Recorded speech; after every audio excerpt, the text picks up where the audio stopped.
महाराष्ट्राच्या राजकारणामध्ये इतक्या हीन पातळीवर जाऊन राजकारण करण्याची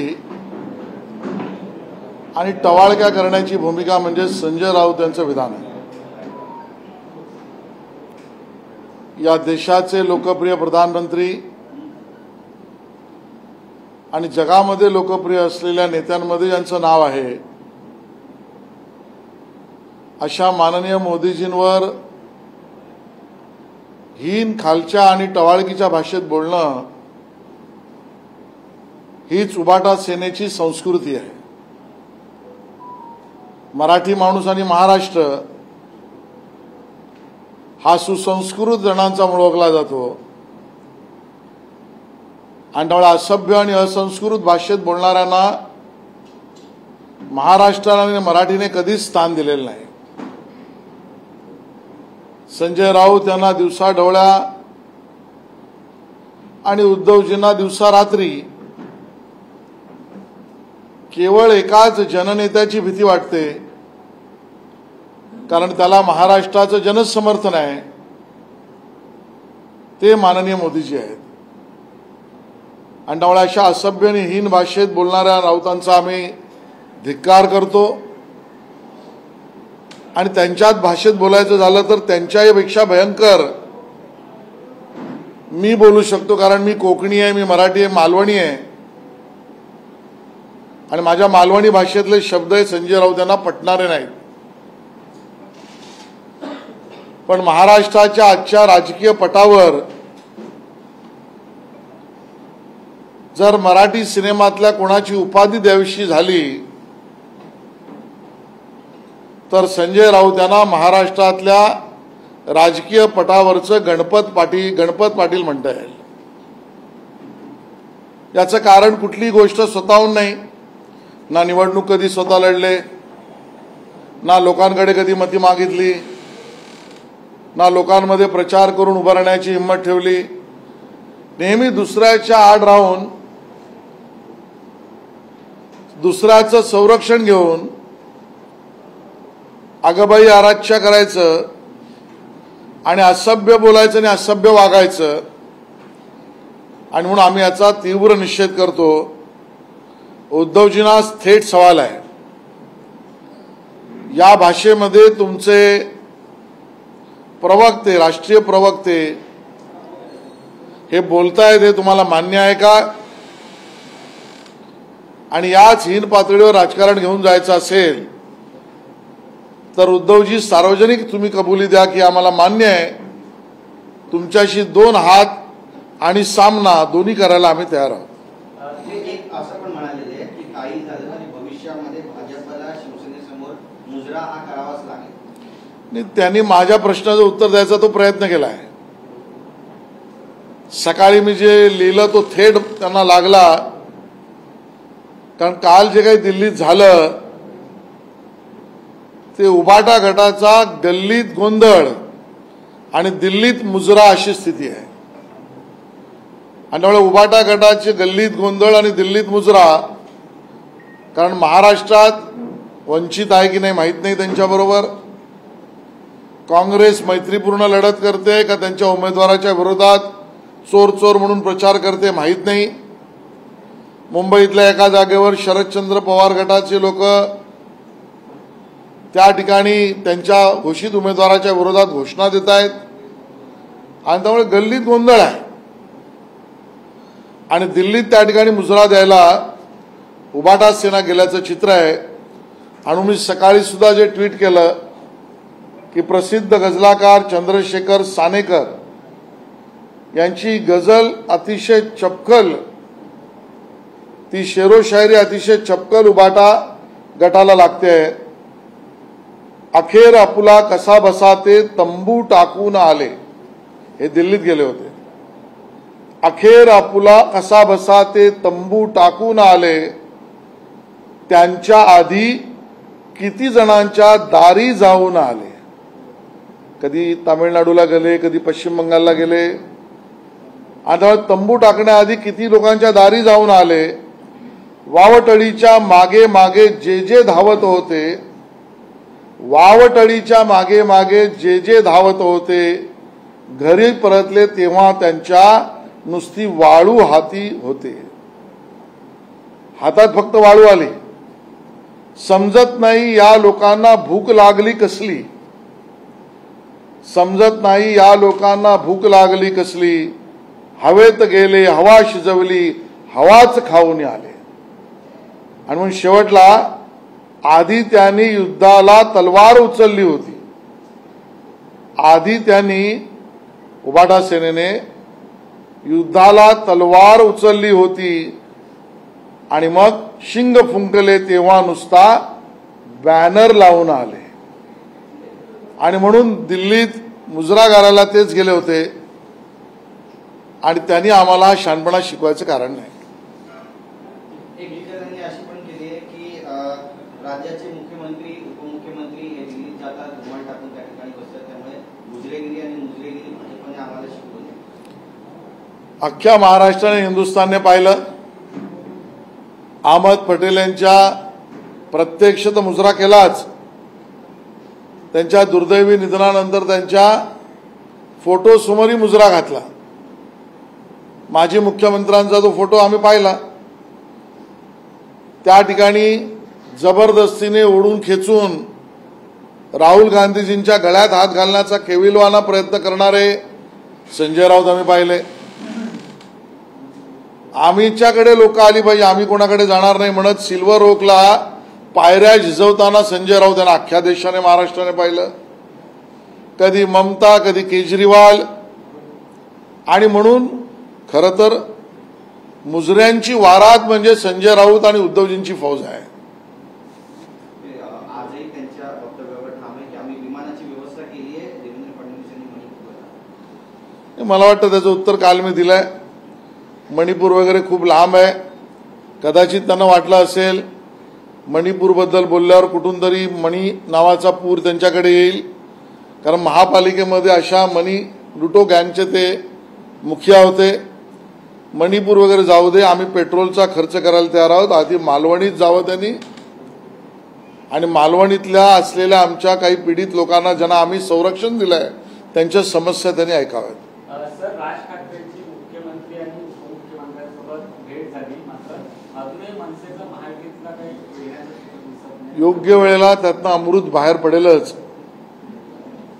चिंतन, चर्चा आणि संवाद यातनं अमृतच बाहेर पडेल असं माझं त्या ठिकाणी मत आहे.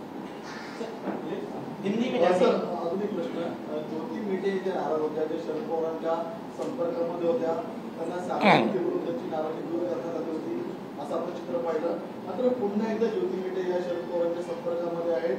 उभटा नेत्यांकडून किंवा शरद पवार गटाकडून सांगितलं होतं की ज्योती मेटेंना बीडमधून आम्ही उमेदवारी देऊ, त्यांची नाराजी कुणी दूर करू शकत नाही.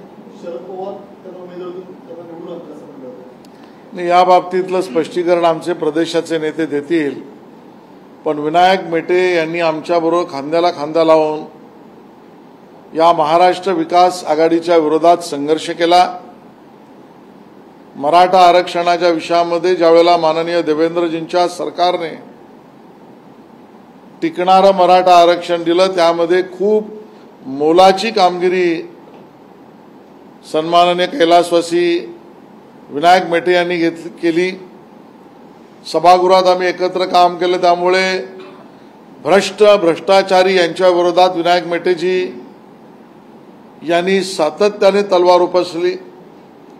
आणि म्हणून आमची अपेक्षा अशी आहे की विनायक मेटे परिवार किंवा त्यांचा परिवारातला कोणी सदस्य हा विनायक मेटेजींनी चालवलेल्या मार्गापासून दुसरीकडे जातील असं आम्हाला वाटत नाही. विजय सर, मुंबईतील काही जागांचा तिढा अजून सुटलेला नाही. आज भाजपने बैठक बोलवली, नेमकं बैठक चालते. भारतीय जनता पक्षाची आजची बैठक ही निवडणुकांमध्ये यश मिळवण्यासाठी टप्प्याटप्प्यावर आम्ही आयोजित केलेल्या कार्यक्रमाचं नियोजन करण्याची आहे. आमचे केंद्रीय निवडणूक प्रमुख ज्यांना महाराष्ट्राचं म्हणून पाठवलंय, त्या ठिकाणी जबाबदारी दिली आहे, ते दिनेश शर्माजी आज बैठक घेणार आहेत. आणि त्यामुळे 36 विधानसभांचे विधानसभा अध्यक्ष, विधानसभांचे निवडणुकीचे प्रमुख, विधानसभांचे निवडणूक प्रमुख म्हणजे लोकसभेसाठी विधानसभाला नियुक्त केलेले आहेत. लोकसभा म्हणजे जिल्ह्याचे अध्यक्ष आणि जिल्ह्याचे निवडणूक प्रमुख या सगळ्यांची एक व्यापक बैठक येणाऱ्या 6 एप्रिलला पक्ष वर्धापन दिवसाचे कार्यक्रम, 9 एप्रिलला गुढीपाडव्याचे कार्यक्रम आणि बरोबरीने ज्या संघटनात्मक नियुक्त्या, कार्यक्रम आणि नियोजन या आधारावर प्रत्येक बूथमध्ये 370 मतं वाढवण्यासाठीचा असलेल्या कार्यक्रमाची रूपरेषा ठरवायला आहे. सर, प्रकाश आंबेडकरांनी एक आरोप केला आहे की भाजपमधील नेत्यांचा आणि नाना पटोलेंचा छुपा संबंध आहे. नाना पटोले आणि भाजपचं कनेक्शन आहे, त्यामुळे नाना पटोले भाजपचेच आहे, असा एक आरोप प्रकाश आंबेडकरांनी केला. नाही, बाळासाहेब सन्माननीय आंबेडकर साहेबांच्या वक्तव्यावर मी बोलणार नाही, पण जरूर मी या बाबतीमध्ये आमच्या प्रदेश अध्यक्षांशी बोलीन की काही गोष्टी ज्या आपण गुप्तपणे बोलतो आहोत त्या आता कुठेतरी लूक होत आहेत आणि त्यामुळे बावनकुळे साहेबांशी मी याची चर्चा करीन की ज्या गोष्टी आपण काही गुप्तपणे बोलत होतो ते सार्वजनिक कशा होत आहेत याबद्दलची मी बावनकुळे साहेबांशी नक्की चर्चा करेन. विजय शिवतारे यांनी माघार घेतल्यानंतर आता बऱ्याच ठिकाणी त्यांना ट्रोल केले जात आहे, बरेच मेसेजेस येत आहेत. महायुतीमध्ये कुठेतरी काहीतरी आगेल नसावं यासाठीचा हा सगळा कटकार असताना असं नाही, काय ऐकलं नाही. विजय शिवतारे यांनी बारामतीतून माघार घेतली यानंतर आता त्यांना बऱ्याच ठिकाणी ट्रोल केलं जात आहे, याबद्दल काय म्हणाल? हे सगळं षडयंत्र वाटतंय. मला वाटतं शिवतारे साहेबांनी त्यांची भूमिका स्पष्ट केली आहे. ते महायुतीचा निर्णय मान्य करून चालतायत आणि मग एकदा तो निर्णय झाल्यावर त्या निर्णयाच्या वाटेवर जाताना कितीही काटे आले तरी ते आम्हा कार्यकर्त्यांनी सहन करावेच लागतील असं माझं व्यक्तिगत मत आहे. आशीष जी, जिस तरीके से संजय राउत प्रधानमंत्री को लेकर टिप्पणी कर रहे हैं और उन्होंने कहा कि कहीं न कहीं जॉनी वॉकर की तरह प्रधानमंत्री की प्रतिमा बन गई है, मजाक कर रहे हैं, सारी चीज, इसको कैसे देखते हैं? भारतीय जनता पार्टी इस प्रकार के ऊंचे वक्तव्यों का निषेध करती है. महाराष्ट्र और मराठी आदमी ये कभी भी इस प्रकार की असभ्य और एक तरह से हीन बयानबाजी का समर्थन नहीं करता. मराठी संस्कृति और महाराष्ट्र की संस्कृति अपने से उम्र में बड़े और कर्तृत्व में बड़े व्यक्ति से बदनामी हो इस प्रकार की बातों का समर्थन नहीं कर सकता और नहीं करता भी है. और इसके लिए महाराष्ट्र और मराठी संस्कृति के खिलाफ या इसके विरोध में जाकर बहुत घृण इस प्रकार का वक्तव्य संजय राउत ने किया है. हम इसकी कड़ी निंदा करते हैं. इस प्रकार की ओछी राजनीति का क्या उद्धव जी समर्थन करते हैं? क्या हम उनको सीधा सवाल पूछ रहे हैं? और इसके लिए हम तो इस प्रकार के हीन राजनीति का समर्थन नहीं करेंगे. माननीय मोदी जी के और भारतीय जनता पार्टी के प्रति मन में डर, ये माननीय मोदी जी के कर्तृत्व के कारण जन समर्थन जो मिला उसके कारण का डर, ये संजय राउत और उद्धव जी को दिन रात सता रहा है और इसके लिए इतने निचले स्तर की राजनीति पर वो उतरे हैं. महाराष्ट्र की राजनीति का अगर एक हम प्लेटफॉर्म देखेंगे तो मराठी सिनेमा में एक कलाकार था गणपत पाटिल, जो कभी भी स्वयं कुछ न बोलते हुए दूसरे के आड़ आकर अपनी बयानबाजी करते थे. महाराष्ट्र के राजनीति में संजय राउत गणपत पाटिल है, ऐसा भी हम कह सकते हैं. लेकिन इस प्रकार की राजनीति हमें मंजूर नहीं. माननीय प्रधानमंत्री का अपमान करने की सजा उबाटा शिवसेना भुगतेगी. 20 मई को मुंबई में, बाकी सब जगह को 19 तारीख अप्रैल से जनता अपना रोष वोट के माध्यम से इस ऊंची राजनीति के खिलाफ प्रकट करेगी, ऐसा हमारा विश्वास है. सर, राहुल ये आरोप लगा रहे हैं कि कोड ऑफ कंडक्ट लागू होने के बाद भी सरकारी यंत्रणाओं का दुरुपयोग किया जा रहा है पीएम मोदी की तरफ से. वो फिलहाल देश के प्रधानमंत्री नहीं है, बावजूद उसके वो शायद सिविक सेंस की उनको जानकारी कम है। मैं उनको कल सिविक सेंस की क्लास 1 से क्लास 10 तक की पुस्तकें भी भेजूंगा। चुनाव का काम होने के बावजूद भी कुछ संवैधानिक पद ये देश हित में सभी कानूनी प्रक्रियाओं को पूरा करके काम करते हैं।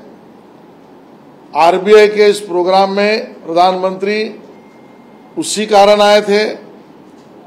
ना उन्होंने कोई राजनीतिक बात की है, ना कोई राजनीतिक कार्यक्रम किया है।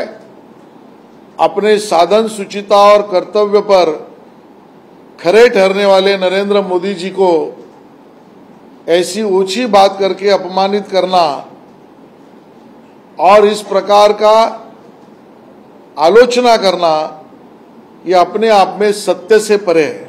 आशीष जी, मुंबई की 2 प्रमुख सीटें हैं जो हाँ। आपके मुंबई की 2 प्रमुख सीटें हैं जो आपके अंतर्गत आती हैं। उन दोनों प्रमुख सीटों पर उत्तर दक्षिण और साउथ मुंबई की दोनों सीटों पर उम्मीदवार नहीं घोषित हुआ है। क्या बदला जा रहा है, उम्मीदवार तलाशा जा रहा है या क्या रणनीति है? मुझे लगता है सही समय पर हमारे उम्मीदवार घोषित होंगे।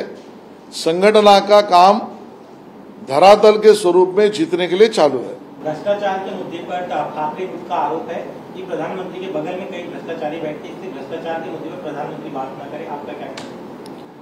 मुझे लगता है कि प्रधानमंत्री जी ने जो कहा है वो सीधी बात उबाटा शिवसेना को लगी है और मन में डर भी है, क्योंकि जो 140 करोड़ भारतवासियों के मन में है कि भ्रष्टाचारी और भ्रष्टाचारियों पर कड़ा प्रहार ये होना चाहिए।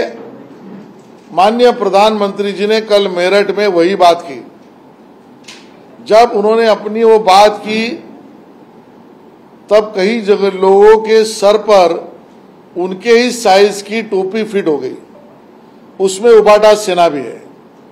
मन का डर सता रहा है और मैं ये कहूं तो गलत भी नहीं होगा कि मद्य घोटाले को लेकर वहां पर दिल्ली में बड़े बड़े नेताओं पर संशय भी हुए, आरोप भी निश्चित हुए, चार्जशीट भी हुई और जेलों में चले गए।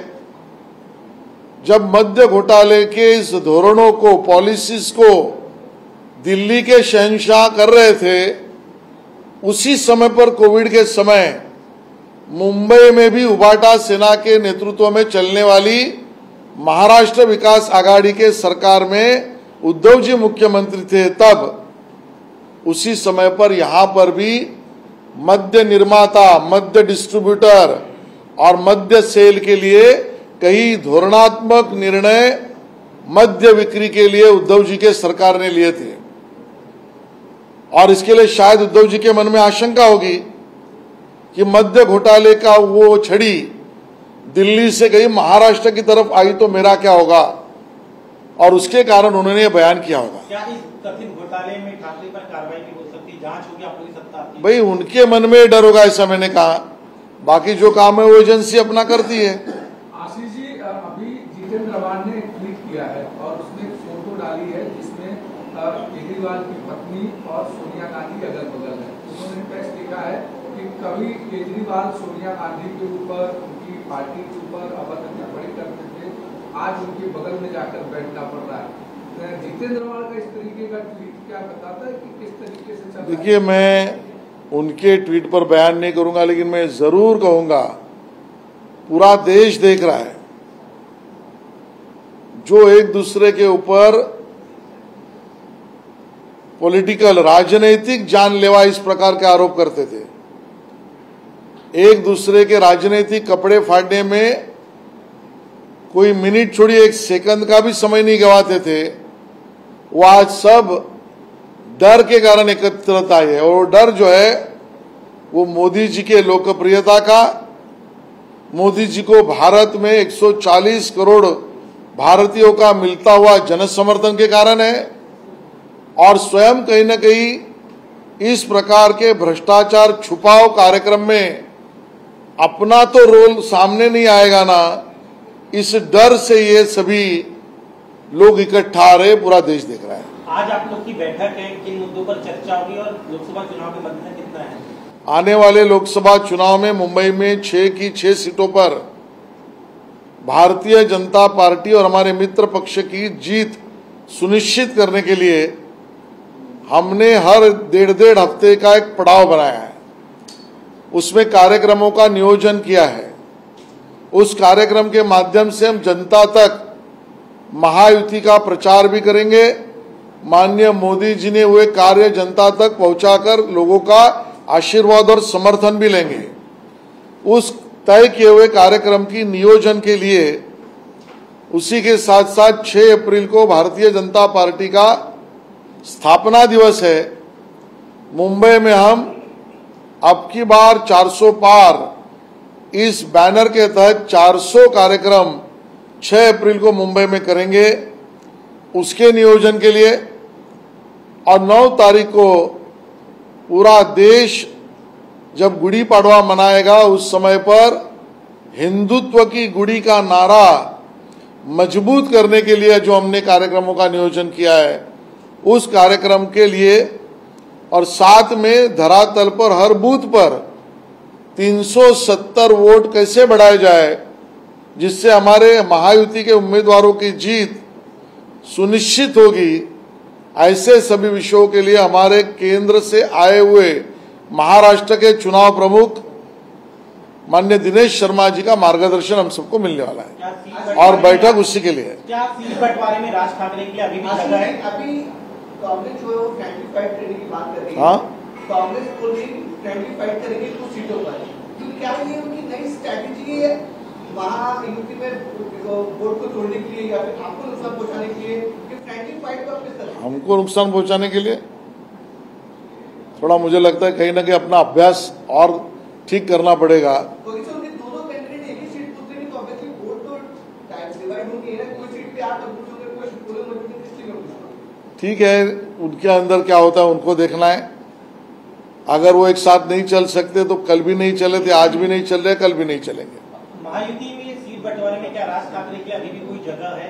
मुलाकात करके आते हैं भाई, मोदी का परिवार बढ़ाना ये तो हमारा काम ही है और मोदी परिवार 140 करोड़ भारतवासियों का है, तो मोदी परिवार में स्वागत तो हम सभी का करेंगे। सर, परिवार तो बढ़ रहा है लेकिन महायुति में कुछ सीटें ऐसी है जिस पर अभी भी सहमति नहीं बन रही है, जैसे नाशिक और धाराशिव में शिवसेना शिंदे गुट और अजित पवार का एनसीपी गुट दोनों में झगड़ा चल रहा है। क्या इसकी वजह से बीजेपी की मुश्किलें बढ़ रही है?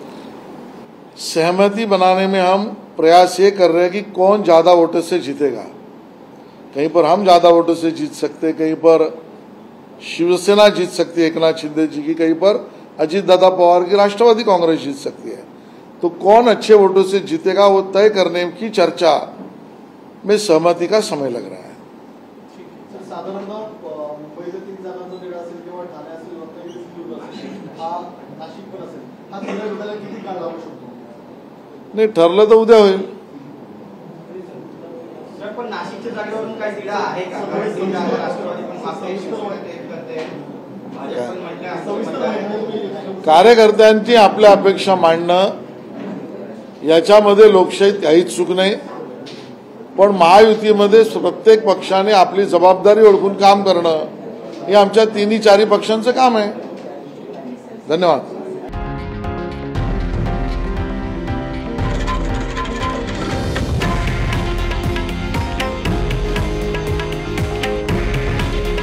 हे आहे देशातील नंबर 1 न्यूज नेटवर्क आणि आपण पाहत आहात TV9 मराठी। काळजी तुमची, हित महाराष्ट्राचं।